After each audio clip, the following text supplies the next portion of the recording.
Welcome to my channel Sci-Fi Love Story. Thanks for watching. Please like and subscribe. Smoke rose in thick gray clouds above the ruined city. Broken buildings leaned at impossible angles, their glass facades shattered into jagged spikes. Fires smoldered across the streets, sending waves of heat into the cold wind that blew ash and dust through the empty avenues.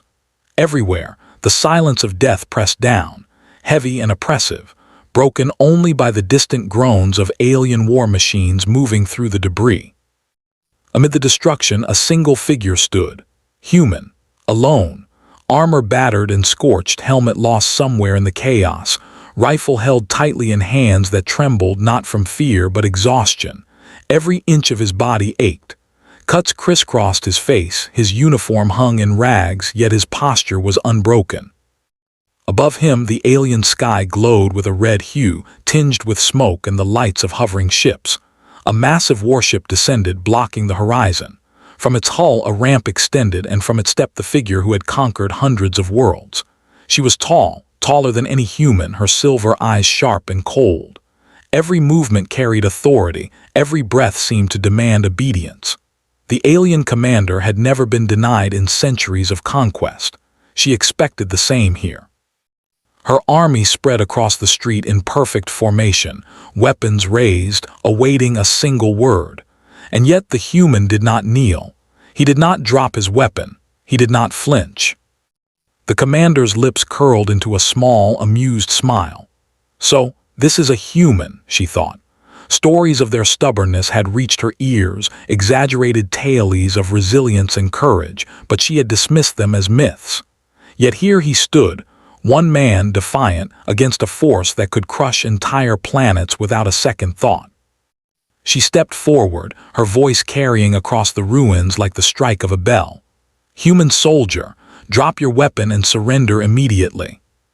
The words echoed, expected to bring obedience. The human raised his head, meeting her gaze directly. Ash swirled around them, the wind whipping through the destruction. His hands tightened on the rifle. He did not speak at first. Then, slowly, he said, "I do not take orders from invaders." A murmur spread through the alien ranks. Disbelief, confusion. No one had ever spoken to her like that. The commander's amusement flickered, replaced by a spark of irritation. Most creatures trembled before her. Most begged for mercy or died trying to resist. Not this human. "You are alone and defeated," she said, stepping closer, her voice sharper. "There is no reason for pointless resistance. Lay down your weapon and you will live." The human gave a small, tired smile. "I have heard that promise too many times." His gaze drifted to the wreckage behind him, to the remains of his outpost, to the friends he had lost and the civilians he had saved. Then it returned to her. "But as long as one of us still stands, we are not lost." Her brow furrowed. No species had ever spoken to her with such calm conviction in the face of inevitable death. She activated a small device on her wrist, and a glowing blade materialized in her hand. "Kneel," she commanded, "or I will destroy you myself." He glanced at the weapon but did not step back. "If you wanted me dead, I would be already. Fear is something I left behind long ago." A hush fell over the battlefield. The alien soldiers whispered among themselves. This human was unlike any enemy they had known. Curiosity crept into the commander's mind. She had conquered countless worlds, yet she had never met a being like this. "What makes you so confident, little soldier? You have no fleet, no reinforcements. You stand alone against an empire." He chuckled quietly. "I am not alone as long as I remember why I fight. I fight for my home, for my people, even if I am the last one standing." Something stirred in her, a mix of surprise and admiration. Strength, she had always believed, was measured in power, but this human measured strength differently, by will, by purpose. She decided to test him. Two elite guards stepped forward, their weapons glowing with lethal energy. The commander's expectation was simple: he would fall like all others. He dropped his rifle and waited. The first guard lunged. In an instant, the human moved faster than the eye could follow. A strike of pure precision disarmed the first attacker. The second guard swung, but the human sidestepped, using the broken metal of a fallen vehicle as a shield. Within moments, both elite warriors lay defeated, groaning in pain. The alien soldiers gasped. This was impossible. One man alone against trained warriors. The commander's pride burned, yet a new thought entered her mind. Perhaps this was more than skill. Perhaps it was something the Empire could never understand. "Enough," she shouted, advancing with her energy blade. "I will deal with you personally." They circled each other among the ruins. Every movement was a conversation, a silent test of will. "Why do you resist so fiercely?" she asked. "Because someone has to," he replied. The duel began. Her blade flashed with deadly speed. He dodged, ducked, and used the debris around him with calculated precision. Sparks flew, and metal screamed as energy clashed with steel. The fight drew the attention of both armies. Neither side moved, captivated by this impossible confrontation. Minutes passed. The commander, breathing hard, finally stepped back. "You fight better than many of my champions," she admitted, "but skill alone will not save your planet." He wiped sweat from his face, tired but resolute. "Maybe not, but it can buy enough time. Time for hope, time for others to rise, time for people to remember what it means to fight." Her eyes narrowed. She had never considered the concept of hope as a weapon. It was not physical, it could not be destroyed, and yet it had power. She lowered her weapon slightly, realizing this man was not just a fighter, he was a symbol. "Tell me your name, human soldier," she asked. He straightened proudly. "Captain Elias Ward, soldier of Earth." The name seemed foreign to her, yet somehow significant. "Elias Ward, you have shown courage greater than I expected from your kind. Today, you will not die, not because I cannot defeat you, but because I wish to understand you." The battlefield went silent. Aliens who had expected spectacle waited. Humans, scattered in hiding, whispered in awe. One man had changed the expectations of an empire. Elias looked at her, exhausted but unbroken. "Does that mean you are leaving our world?" She looked toward the horizon. Perhaps conquest was not the only path. Perhaps strength could exist without chains. "Your defiance has given me much to consider," she said. Elias slowly picked up his rifle, ready for the next move, the next battle. "So, what happens now, Commander?" "Now," she replied, "we speak as equals, and maybe together we find a different future." The alien soldiers watched in stunned silence. This was a scene they had never imagined, a human and an alien commander standing face to face without hatred. A single human had changed the course of perception, if not the course of war itself. In the days that followed, Elias' actions became the seed of hope. Across the remnants of Earth, survivors spoke of him, told his story. Even the conquered alien populations began to whisper, questioning their own obedience, their own loyalty. Elias did not fight for glory. He did not fight for fame. He fought because someone had to stand, because someone had to believe in survival against impossible odds. And the commander, who had believed strength meant domination, began to realize that true strength sometimes meant more than victory. It meant inspiring others to stand when all seemed lost. The city remained in ruins. Fires still burned. War machines still patrolled the streets.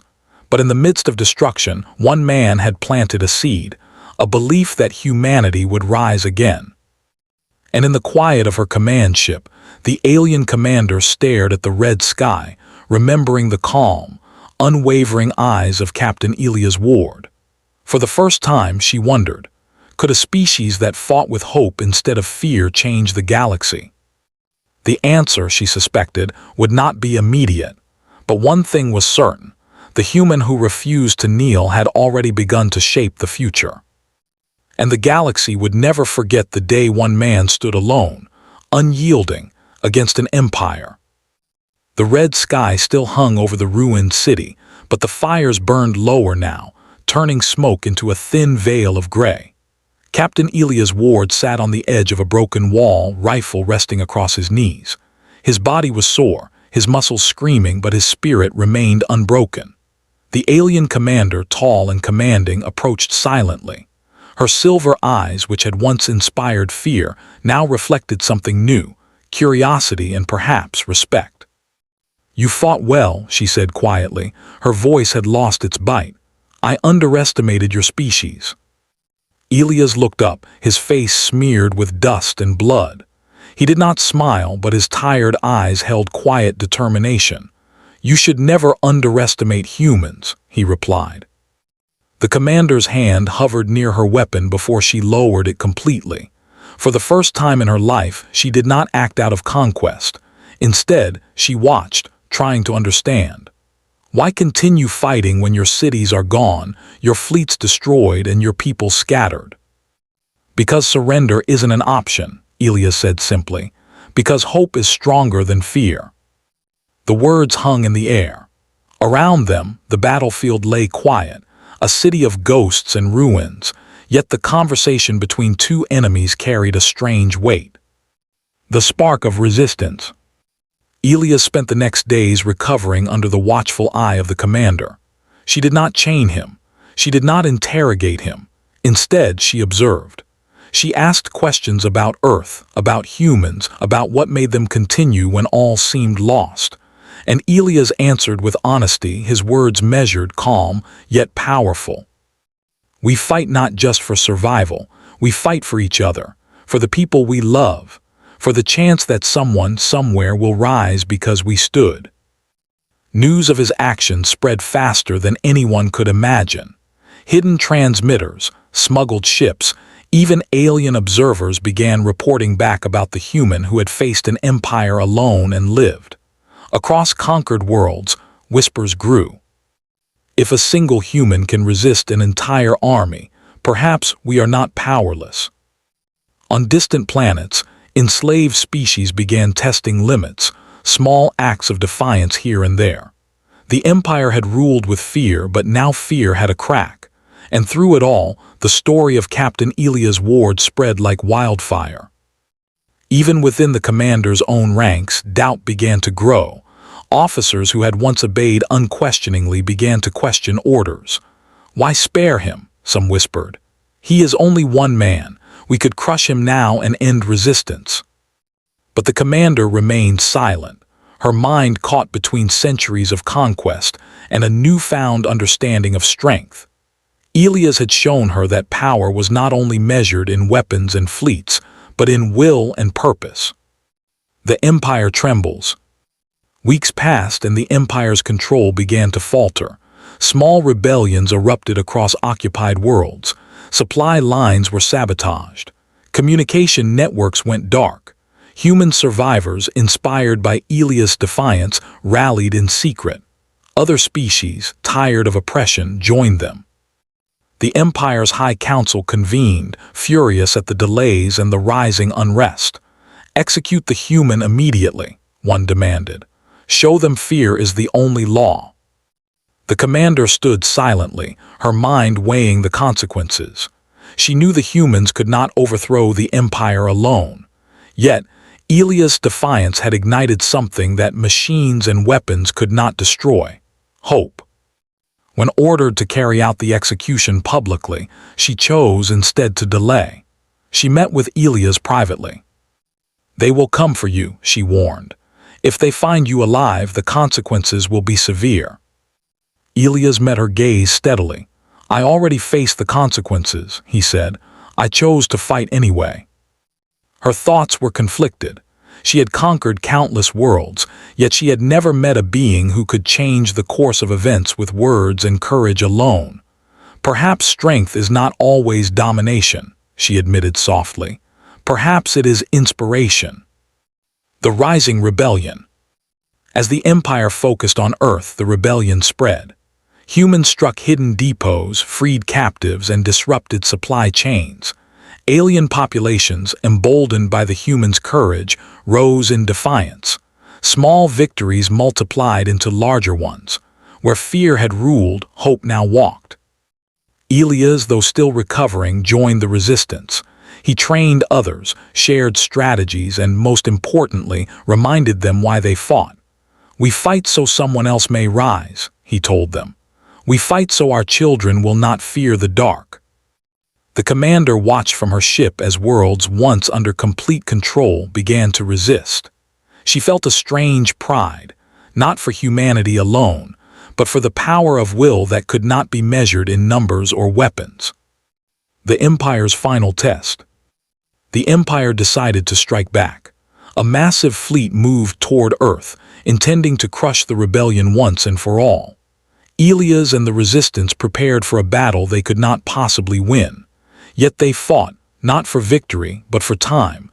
Time for hope to spread, for allies to unite, for courage to ignite across the galaxy. The commander returned to Earth, her ship landing silently near the city ruins. She stepped out, not as a conqueror, but as an observer, watching Elias rally his people. "Do you not fear death?" she asked him. Elias shook his head. "I have faced it already. I fight for those who cannot. I fight because giving up is the true death." The turning point. The battle began at dawn. Explosions rocked the ground. Alien ships fired relentlessly. Resistance fighters moved through tunnels and ruins, striking at supply lines, avoiding the main fleet. Elias led a small strike team toward a critical supply hub. He moved with calculated precision, dodging fire, neutralizing threats, and protecting civilians caught in the chaos. The alien commander watched. She had expected him to falter, yet he continued, inspiring those around him. His presence was a symbol, proof that courage could outweigh even the most overwhelming force. Then the impossible happened. Signals arrived from other systems. Alien colonies, inspired by Elias' defiance, had rebelled simultaneously. Ships turned on each other. Supply lines collapsed. Communication networks shattered. The Empire's hold weakened faster than anyone could have anticipated. The choice of the commander. Amid the chaos, the commander faced her own decision. She could still order Elias' execution, suppress the rebellion, and restore order through fear. Or she could act differently, embracing the lesson the human had taught her, that strength could exist without domination, and that hope could defeat even the strongest weapon. She walked into the battlefield, stepped steady and commanding. Both armies paused. Every eye turned to her. "Enough," she shouted. "The war ends today, not because you are weak, but because you are strong in ways I had not understood." Her own fleet gasped. Some officers resisted, confused and fearful, but others followed her lead. The humans, seeing her stance, pressed forward, not with hatred, but with determination. Other species joined them openly, uniting for the first time against an empire that had ruled through fear alone. Aftermath. The empire fractured, its fleets scattered, its commanders divided. The galaxy, once ruled by intimidation, now witnessed the rise of a new order. Earth, though battered and scarred, began to rebuild. Humans worked alongside liberated alien species to restore cities, repair infrastructure, and protect the vulnerable. The lessons of courage, resilience, and hope spread, teaching that survival was not enough. One must inspire others to rise as well. The commander returned to Earth, not as a conqueror, but as a student of humanity. She walked among the ruins, observing children playing where once fear had ruled. She saw farmers cultivating fields that had been battle zones. She watched humans and aliens alike repairing buildings together. Elias approached her, rifle resting on his shoulder, body still bearing scars of battle. "Was this the future you fought for?" she asked. He shook his head slightly. "No, I fought so we would have the chance to build one." Final reflection. In the quiet that followed the last battle, the galaxy learned a lesson it had never understood. Strength was not measured by fleets, weapons, or domination. True strength lay in the courage to stand when all hope seemed lost. True power was the ability to inspire, to protect, and to fight so others may rise. Captain Elias Ward, the human who had refused to kneel, became a symbol of that strength. Across worlds, his name carried meaning, not just as a soldier but as a beacon of hope. The alien commander, once feared across galaxies, now walked beside him as an ally, her perspective forever changed. Together, they would watch as the galaxy rebuilt, not through fear, but through determination, courage, and unyielding hope. And though battles would continue, though challenges would arise, one truth remained. Humanity had shown that even a single individual, unbroken and resolute, could change the course of worlds. The galaxy would never forget the day one man stood alone, and through his defiance, lit the spark of a new era.